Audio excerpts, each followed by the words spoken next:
Welcome to another deep dive, and today we're going to be looking at hidden rules Oh. that shape our world. So this is going to be pretty fascinating.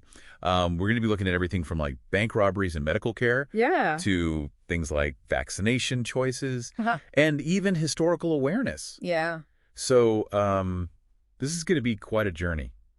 Yeah, I think one of the things that makes hidden rules so fascinating is it really challenges our assumptions about why things happen the way they do. For instance, have you ever heard of small area variation? Small area variation? I don't think so. Fill me in. So this is this phenomenon where you see these wildly different patterns in places or groups that seem practically identical on the surface. Hmm. So think about this. Why did bank robberies explode in Los Angeles but not nationwide? Yeah. Why are medical practices in neighboring towns sometimes worlds apart? Right. And why on earth are Waldorf schools so often linked to vaccine skepticism? Okay, so I'm starting to see like how this is connecting to like hidden rules. It's Yeah. not just like random quirks. Yeah. It's like there's a secret code underlying these seemingly random events, Okay. and that code is what we're here to try to crack today. I am ready. Let's decode. First up, I'm curious about this idea of the overstory. I feel like we're going into like a nature documentary. You can think of it this way. Just like a forest has a canopy, the overstory that dictates what grows on the forest floor, our communities and social circles have these invisible layers of influence Okay. that shape how we act. So it's not just about individual choices, it's about the environment or the culture that we're embedded in. Exactly. Take the story of Philip Formes, Okay. a businessman who got caught up in this massive Medicare fraud scheme.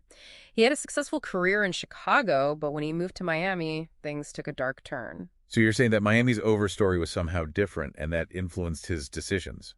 It appears so. Miami had this unique history, the influx of Cuban refugees, the cocaine trade, a race riot. All these factors created kind of a breeding ground for Medicare fraud. It's like the city itself had a predisposition that subtly nudged him down that path. So it's not like he was destined to be a criminal. It's more about the context and the cultural forces at play in Miami. Precisely. And that's why understanding these hidden rules is so crucial. It allows us to understand our own behavior and the behavior of others on a much deeper level. This is seriously making me rethink every decision I've ever made that I thought was my own independent choice. Right. Okay. Moving on. Let's talk about this magic third. Okay. Sounds kind of mystical, like some kind of ancient prophecy or something. Well, it's actually this fascinating tipping point where minority groups gain enough critical mass to completely change the dynamics of the larger group they're a part of. So it's not just about being present. It's about being present in a number that actually shifts the balance. Exactly. Okay, give me an example. I need to like wrap my head around this. Think about corporate boards. Research shows that when women make up at least 3 members of a board, the entire dynamic changes. They become more collaborative, more open to diverse viewpoints. It's like a switch flips when they hit that critical mass. It seems to be the threshold where their presence is no longer seen as a token gesture, but rather a legitimate force shaping the group's identity and decision-making. That's wild. And does this apply to other areas too, like say classrooms? Absolutely. There's evidence suggesting that the achievement gap between Black and white students actually vanishes in classrooms where minority students represent more than 25% of the class. Really? Yeah. That's incredible. Okay, this magic third is blowing my mind. Imagine the possibilities if we could like consciously leverage this tipping point to like create positive change. It's a powerful concept, but one that requires, careful consideration. Think about it. If we can consciously shift group dynamics toward the positive, what's to stop someone from using it for, less noble ends? Yeah, that's true. Yeah. Like anything, I guess it could be used for good or bad. Exactly. Yeah. Yeah, it's a double-edged sword for sure. Let's shift gears a little bit and talk about super spreaders. Ooh, timely topic. I immediately think about like the Biogen conference back in 2020. Like a single event turned into this massive COVID super spreader. Talk about bad luck, or is it more than just chance? Well, there's definitely a science to it. Donald Stedman, an aerosol scientist, did some groundbreaking research that showed how talking and even just breathing generate these tiny particles called aerosols. Mm-hmm. And it turns out some people produce way more aerosols than others. Some people are just like built to be super spreaders. Oh, man. Does that mean I could be a super spreader? It's possible. Things like age and BMI actually play a role in how many aerosols we produce. Mm. But before you start panicking, remember that being a super spreader isn't inherently bad. It depends on what you're spreading. Okay, good point. I guess like a super spreader of good vibes would be welcome at any party. But Hmm. seriously, though, understanding this super spreader phenomenon feels crucial, especially if we want to handle future pandemics better. Absolutely. But it also raises some tricky ethical dilemmas, you know? Yeah, How do we balance individual rights with the need to protect public health, right. especially when dealing with something as invisible and potentially unpredictable as a virus? Yeah, heavy stuff. Speaking of invisible forces, Hmm. I'm really intrigued by this idea that stories like actual narratives Mm. can reshape the overstory we talked about earlier. It's Mm. like stories are these hidden architects of culture. Think about the Holocaust. Okay. For decades after World War II, there was this profound silence surrounding the event. Survivors were often reluctant to share their experiences, and society, by and large, avoided the topic. It's like the trauma was so immense that it was almost impossible to process, let alone talk about. Yeah, But then something shifted, right? yes, and this is where storytelling comes into play. In 1978, a miniseries called Holocaust aired on television. Okay. While it had historical inaccuracies, it broke the silence surrounding this horrific event. Yeah. It sparked conversations, ignited a movement for Holocaust education and remembrance.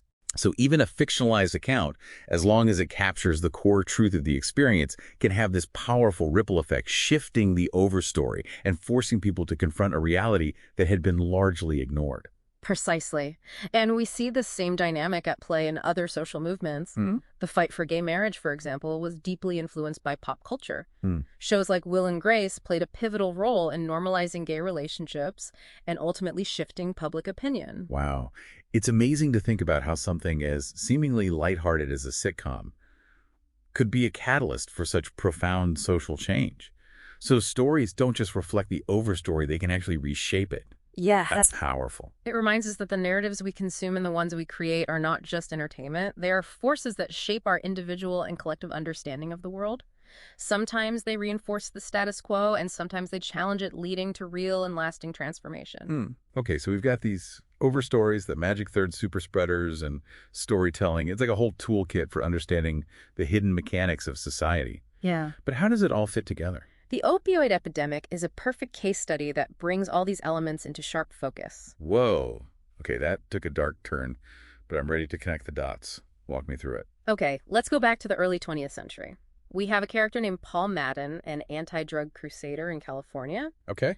He was instrumental in implementing a system where doctors had to make multiple copies of opioid prescriptions, a triplicate system. So this was an attempt to, like, control access to opioids. Yes. Sounds well-intentioned, but I'm guessing it had some unintended consequences. It did. It created these pockets of variation. Yeah. Some states adopted the triplicate system, others didn't. Right. In a way, he inadvertently created these mini overstories, these differing regulatory environments that would later play a role in the opioid crisis. I see where you're going with this.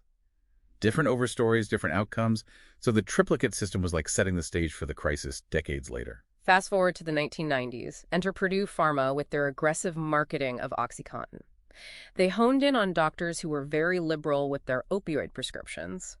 Doctors we might call super spreaders. So just like a virus needs those highly contagious individuals to spread quickly, Purdue needed these super spreader doctors to get OxyContin into as many hands as possible. Exactly. And to make matters worse, they consulted with McKinsey, the management consulting firm, who helped them identify and target these super spreader doctors even more effectively. Oh, wow. Data-driven exploitation at its worst. This is getting chilling.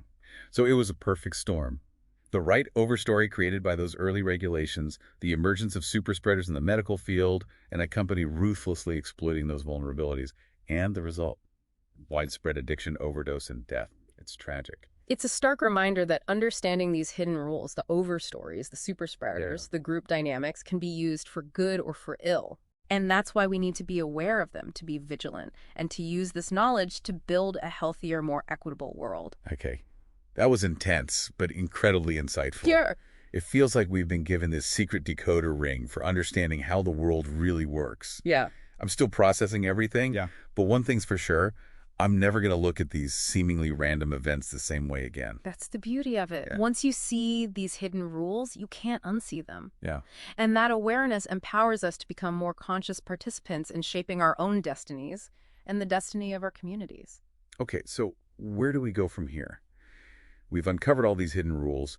We've seen how they play out in everything from pandemics to social movements.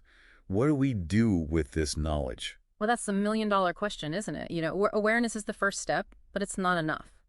We need to become more intentional, more discerning about the overstories we choose to embrace and the ones we challenge. You're saying we have a choice. Yeah. Like we're not just pawns in this game of hidden rules. We always have a choice. But to make informed choices, we need to understand the forces at play, both the visible and the invisible. Think about the magic third. If we understand how group dynamics shift at that tipping point, Yeah. we can be more strategic about building coalitions, about creating environments where diverse voices are not only heard, but actually have the power to influence outcomes. So we can use this knowledge to like create more inclusive, more equitable spaces. Exactly. That's encouraging. But what about those super spreaders? It feels like they have so much power, for better or for worse. They do, and that's why it's crucial to identify them. Sometimes it's obvious, a charismatic leader, a social media influencer, but often it's more subtle.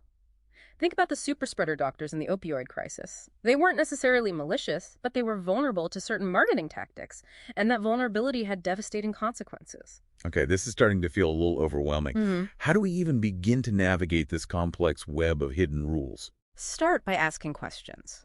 What overstories are shaping my own beliefs and behaviors? Are there any hidden rules at play in my workplace, my community? Am I unknowingly contributing to the spread of harmful ideas or behaviors? And perhaps most importantly, what kind of overstory do I want to help create? Those are powerful questions. Yeah. I think you've just given our listeners a whole lot to ponder. It's like we've been handed this map to a hidden world, a world that was always there operating just beneath the surface, but now we can see it, and that changes everything. And remember, this map is constantly evolving. The overstories shift, new superspreaders emerge, group dynamics are always in flux. Yeah. That's what makes this journey so fascinating. It's a lifelong exploration, and we're all in it together. Absolutely. So to our listener, we encourage you to keep exploring, keep questioning, keep uncovering those hidden rules that shape our lives. And remember, you're not just a passenger on this ride, you're a co-creator. Thanks for joining us on this deep dive.